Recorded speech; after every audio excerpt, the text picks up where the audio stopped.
Kalau selama ini kamu sudah sering mendengar gula itu bahaya banget buat kesehatan.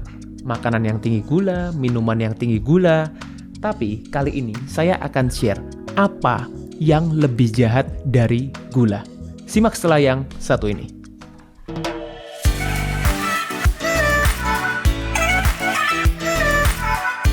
Oke, jadi sebelum masuk ke materinya, saya akan intro dulu, saya perkenalkan dulu yang ada di meja ini. Healthy Cook. Jadi Healthy Cook ini adalah provider makanan sehat yang berdomisili di Surabaya. Jadi ada cateringnya, juga ada cemilan-cemilan sehatnya juga. Spesialisasinya Healthy Cook ini adalah personalized healthy catering. Maksudnya gimana? Bukan healthy catering yang biasa, tapi juga bisa menyesuaikan dengan kebutuhan tiap orang perorangan. Sesuai goalnya, sesuai kondisi kesehatannya, yang disesuaikan dengan kebutuhan masing-masing individu. Oke, sekarang kita akan masuk ke materinya. Halo Sobat Sehat, jumpa lagi bersama dengan saya Dr. Hans di channel kesayangan kita SB30 Health episode Panas. Panduan nutrisi tanpa sensor. Dan kali ini saya akan share apa sih yang lebih jahat dari gula, tentunya untuk kesehatan kita secara overall. Tapi sebelumnya saya ingin mengajak Sobat Sehat untuk melihat sebetulnya apa sih faktor yang terbesar yang menyebabkan mortalitas atau kematian di dunia ini.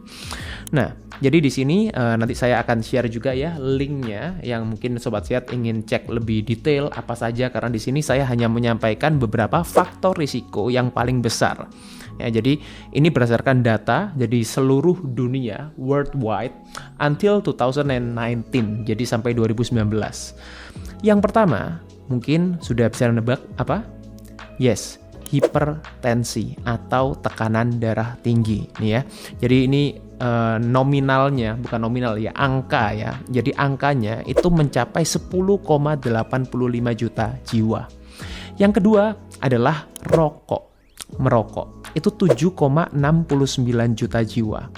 Kemudian yang ketiga adalah polusi udara. Nah, mungkin lately, belakangan ini kita sering dengar sekali juga ya mengenai besarnya polusi udara di kota-kota metropolitan. Ini juga ternyata menyumbang kontribusi yang cukup besar juga untuk tingkat mortalitas atau kematian karena segala macam penyakit ini ya. Jadi polusi udara ini menempati 6,67 juta jiwa.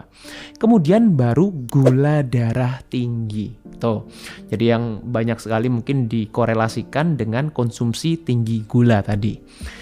6,5 juta, menempati peringkat keempat. Kemudian juga obesitas, ini 5,02 juta jiwa. Alkohol, diet tinggi natrium, yang mungkin juga sering juga saya bahas di beberapa konten sebelumnya. Apa betul karena tinggi natrium? Apakah karena ada faktor lain? Kemudian juga berat bayi yang lahir rendah. Kemudian juga perokok pasif. Nah, jadi bukan cuma perokok yang aktif ya, perokok pasif pun ini juga cukup besar angkanya, 1,3 juta jiwa. Kemudian aktivitas seksual yang tidak aman, unsafe sexual activity, 0,98 juta jiwa. Kemudian penggunaan drug, 0,49 juta jiwa, dan lain-lain. Ini ya, ketika kita berbicara mengenai penyebab nomor satu, ya jadi tadi gula itu penyebab yang keempat urutannya ya. Di sini kita akan bahas mengenai penyebab nomor satu, hipertensi. Tuh ya. Jadi ketika kita berbicara mengenai hipertensi itu selama ini orang kan berpikir, oh itu penyakit darah tinggi. Bukan.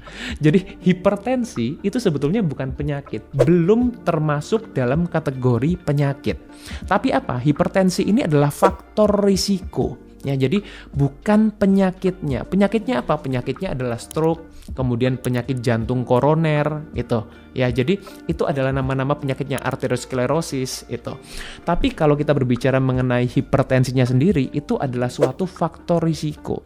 Itu adalah suatu penanda. Itu adalah suatu gejala yang diukur, yang bisa diukur itu ya.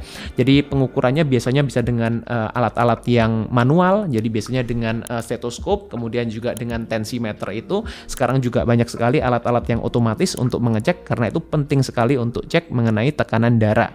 Nah, tapi untuk mengecek tekanan darah itu memang tidak bisa sembarangan karena faktor yang mempengaruhi juga banyak.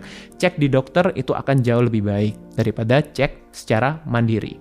Hipertensi itu ada skalanya ya. Jadi based on JNC8 itu kita ada 3 kategori. Jadi normal, kemudian 4 kategori maksud saya. Normal, kemudian pre-hipertensi, kemudian stage 1 hipertensi, dan stage 2 hipertensi. Jadi bisa dilihat di sini ya. Jadi angkanya sistole itu adalah yang batas atasnya, diastole itu yang batas bawahnya. Dikatakan pre itu kalau 120 sampai 139, batas bawahnya 80 sampai 89. Stage 1 itu kalau batas atasnya 140 sampai 159, kemudian diastolnya 90 sampai 99. Stage 2 ya ini yang sudah levelnya sudah tinggi adalah di atas 160 dan batas bawahnya di atas 100. Nah, tentunya ini juga dipengaruhi oleh usia juga. Jadi ini adalah untuk usia yang produktif. Untuk usia yang sudah lansia, memang relatif biasanya acuannya itu lebih tinggi dibandingkan yang usia produktif. Nah, kalau kita berbicara mengenai hipertensi sendiri, hipertensi itu sebetulnya tergolong dalam apa sih? Nah, hipertensi itu tergolong dalam yang namanya adalah sindroma metabolik atau metabolic syndrome yang juga sering saya bahas di video-video saya sebelum-sebelumnya. Penyebab utamanya, jadi ini bukan faktor risiko ya. Kalau kita bilang faktor risiko itu faktor yang memungkinkan terjadinya hipertensi banyak sekali ya, merokok, tadi kemudian obesitas, pola diet dan lain-lain. Tapi ketika kita berbicara kenapa sih orang itu kok bisa sampai tekanan darahnya tinggi? Nah, ini yang kita selama ini mungkin jarang tanyakan. Itu. Jadi bukan karena merokok, karena kebanyakan konsumsi garam. No. Jadi ketika kita berbicara hipertensi, penyumbatan atau dalam arti salah satunya penyumbatan pembuluh darah itu adalah yang melatar belakangi terjadinya tekanan darah tinggi. Karena apa? Karena ketika pembuluh darah tersumbat, otomatis sama seperti kita selang itu kita tekan, itu ya. Nah, ini yang menyebabkan tekanan darahnya jadi kencang. Aliran air dari selang itu menjadi kencang. Karena apa? Karena ada penyumbatan di selang. Jadi ibaratnya pembuluh darah kita itu ada yang menekan, itu ada yang menekan. Ya, apa biasanya? Plak. Itu. Plak itu berbeda dengan kolesterol karena kolesterol itu hanya salah satu dari pembentuk plak itu. Nah, tapi kita nggak akan bahas mengenai itu sekarang. Kita akan bahas lebih mengenai apa yang berbahaya dari gula, apa yang lebih berbahaya. Kemudian yang kedua, hipertensi itu bisa juga disebabkan karena kekentalan darah. Jadi semakin kental darahnya, tekanannya juga akan semakin kencang, semakin tinggi. Kemudian juga pembuluh darah yang tidak elastis, itu juga bisa menjadi penyebabnya. Dan juga banyak sekali masalah-masalah yang lain. Tapi dari semua yang saya sebutkan ini, sebetulnya ada satu penyebab yang paling mendasar. Sudah siap? Apa? Saya tuliskan ya, penyebabnya adalah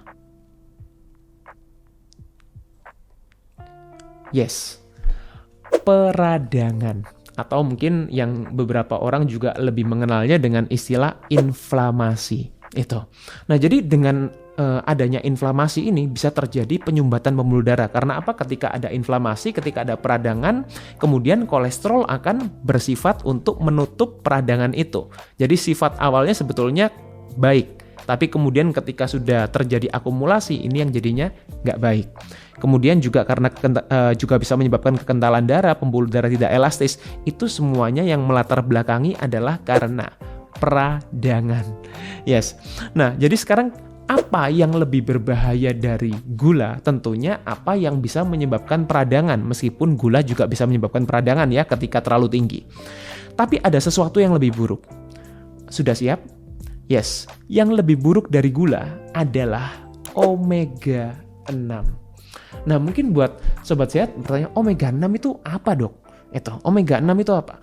Nah, jadi omega 6 itu adalah salah satu jenis lemak dietary fat, gitu ya. Jadi lemak dalam makanan yang biasanya terkandung di dalam minyak sayur, yes, minyak canola, minyak kedelai, minyak jagung, kemudian margarin atau shortening. Ini kandungannya lebih parah lagi, jadi bukan cuma omega 6 tapi juga ada kandungan lemak jenuhnya juga, lemak trans terutama, even worse ya. Kemudian salad dressing tuh, jadi bukan cuma mayones ya, bahkan sekarang dressing botolan yang ada di supermarket, di minimarket dan di komersial ya, jadi e-commerce itu banyak sekali yang kandungannya juga omega 6-nya tinggi. Karena apa? Karena juga memakai minyak sayur itu. Kemudian produk-produk seperti snack bar, kemudian selai kacang, selai coklat dan lain-lain itu banyak sekali. Jadi hampir sangat sulit justru mencari makanan-makanan kemasan itu yang tidak ada mengandung omega 6-nya. Itu, yang tidak mengandung minyak sayur tadi. Dan konsumsi rata-rata orang itu satu hari itu sekitar 80 gram. 80 gram lemak yang mengandung omega 6 ini. Jadi 80 gram lemak itu setara dengan berapa? Setara dengan 6 sendok makan. Setara dengan 6 sendok makan, ini belum kalau yang mereka juga suka konsumsi gorengan. Itu bahkan bisa lebih tinggi lagi ya, karena kalau kita deep frying, goreng, itu minyak yang digunakan kan banyak sekali. Ini setara 6 sendok makan, ini setara dengan 720 kalori. Jadi kalau kita equalkan dengan standar kebutuhan diet rata-rata orang yang selama ini dipakainya adalah 2000 kalori, ini setara dengan apa? Sepertiga total kalori harian. Bayangkan, sepertiga total kalori harian kita dipenuhi dari minyak atau omega 6 lemak yang menyebabkan tubuh kita mengalami peradangan. So, no wonder ya kenapa banyak sekali orang yang mengalami masalah hipertensi tadi itu. Apalagi diperparah dengan gaya hidup yang lain, dengan merokok, dengan kemudian orang yang mager, orang yang stres.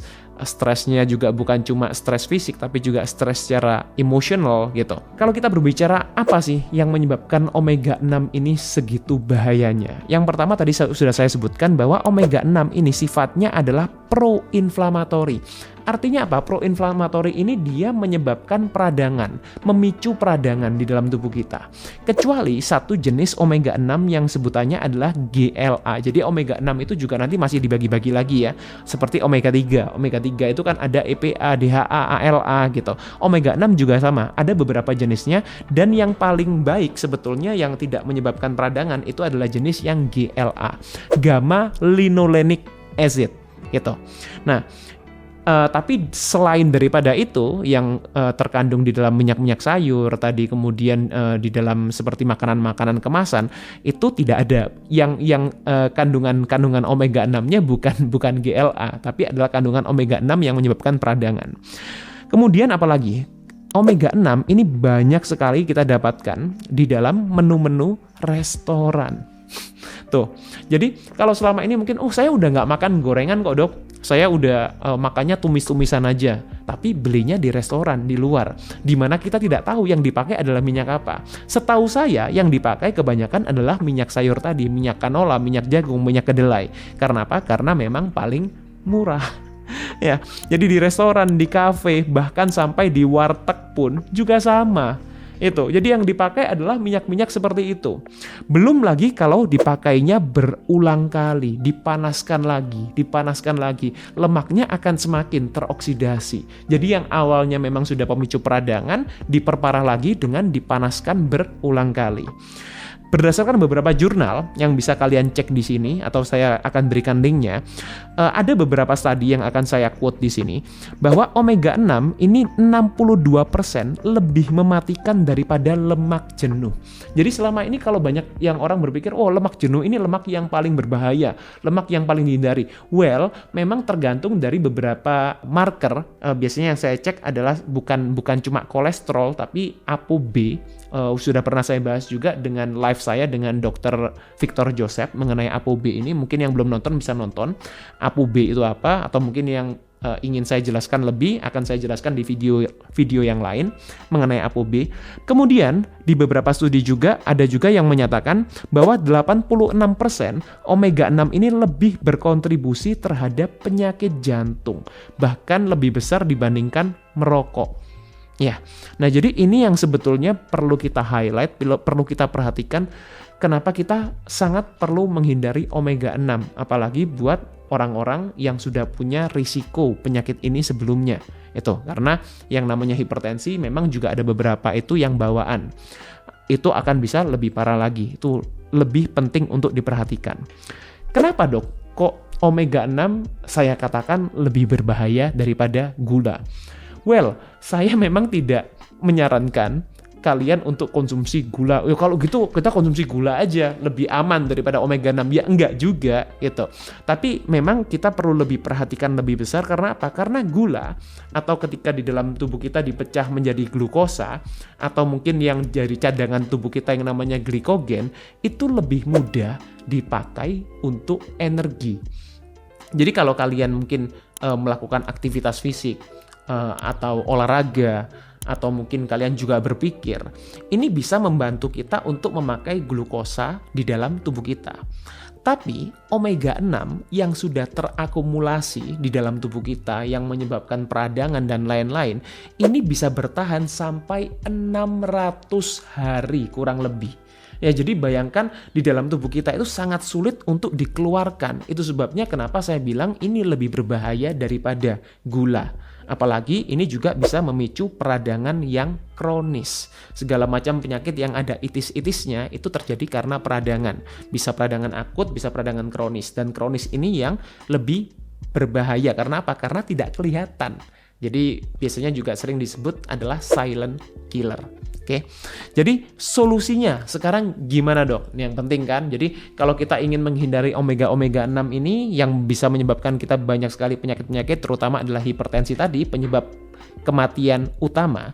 Yang perlu kita lakukan adalah pertama adalah ganti minyak sayur yang biasanya kalian gunakan di rumah, kemudian juga di restoran. Ya hindari makan di restoran sebisa mungkin ya.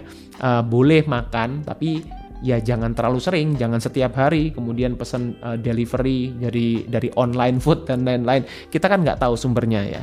Ganti minyak sayur dengan olive oil atau coconut oil atau butter, ghee atau juga lemak natural. Jadi lemak natural itu apa? Lemak yang memang sudah terkandung natural dari makanan-makanan gitu, seperti hewani, kemudian juga nabati, juga ada lemak-lemak yang natural, bukan lemak yang diproses secara sintetis. Olive oil, coconut oil kalau bisa dapatkan yang extra virgin itu akan jauh lebih baik. Tapi yang penting tidak di-refine. Kemudian yang kedua, solusinya adalah konsumsi omega 3. Karena apa? Karena omega 3 ini sifatnya adalah anti-inflamatori. Dan kalau kita itu konsumsi omega 3, omega 6-nya tetap dikurangin. Jadi jangan balapan ya, karena ini juga di dalam tubuh kita akan reseptornya ini akan berkompetisi. Jadi kalau kalian masih konsumsi omega 6, kemudian kalian berharap konsumsi omega 3 ini bisa menyelesaikan masalah. No. Ya, jadi dalam tubuh kita ketika kita memasukkan omega 3, kita tetap perlu untuk mengurangi omega 6. Tapi omega 3 ini juga bisa membantu. Bisa kalian dapatkan dari ikan laut, kemudian dari telur, kemudian dari suplemen ya, tapi suplemen yang baik. Pastikan kalian pilih suplemen yang baik karena tidak semua suplemen omega 3 juga sama. Kemudian yang terakhir, last but not least adalah hindari gula yang berlebih. Karena apa? Karena ketika kalian konsumsi lemak yang tinggi, kemudian diimbangi atau bersamaan dengan gula yang tinggi, it will be even worse. Ini yang akan menjadikan suatu senyawa adalah advanced glycation end product atau AGEs yang menyebabkan perlengketan di pembuluh darah itu jauh lebih parah. Itu ya, jadi again di sini saya menyampaikan bahwa omega 6 ini lebih berbahaya dari gula, tapi bukan berarti saya mengatakan bahwa gula itu baik. Tetap kontrol gula karena gula ini juga punya efek yang berbeda, yang lebih juga lebih berisiko untuk kesehatan kita meskipun tidak seberbahaya omega 6. Semoga dari sini bisa bermanfaat, sobat sehat. Stay fit and stay healthy. Kalau kita ingin menghindari omega 6 ini yang bisa menyebabkan kita banyak sekali penyakit-penyakit, terutama adalah hipertensi tadi, penyebab kematian utama, yang perlu kita lakukan adalah pertama adalah ganti minyak sayur yang biasanya kalian gunakan di rumah, kemudian juga di restoran. Ya hindari makan di restoran sebisa mungkin ya. Boleh makan tapi ya jangan terlalu sering, jangan setiap hari, kemudian pesan delivery dari online food dan lain-lain. Kita kan nggak tahu sumbernya ya. Ganti minyak sayur dengan olive oil atau coconut oil atau butter, ghee atau juga lemak natural. Jadi lemak natural itu apa? Lemak yang memang sudah terkandung natural dari makanan-makanan gitu.